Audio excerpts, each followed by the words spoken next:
We already learned that organizing makes counting easy.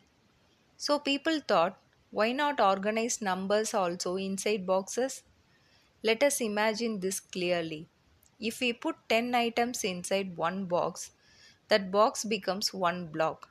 That means only 10 items can fit inside that box. Not 11, not 12, only 10.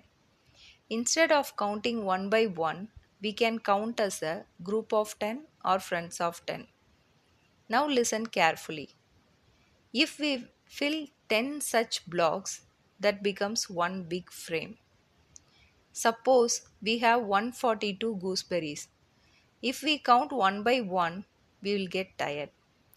So, what do? First, fill one frame that stores 100 gooseberries. Now, how many are left? 42. Next, fill blocks. One block holds 10. So, 4 blocks will hold 40 gooseberries.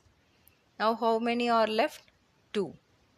So, we have one frame 100.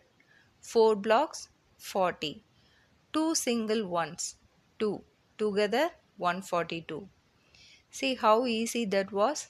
We did not count 142 times. We just organized. Now think deeply.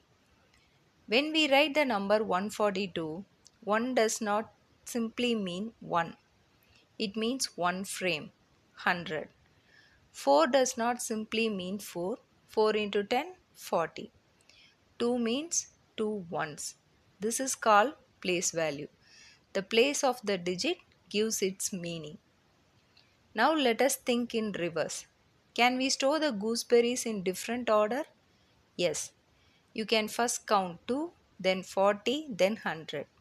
When you add them, the total is still 142. Addition does not care about orders, but writing numbers care about position. If you write 241, that becomes 241. Is that same as 142? No. 241 means two hundreds, four tens, 1 1. Completely different value.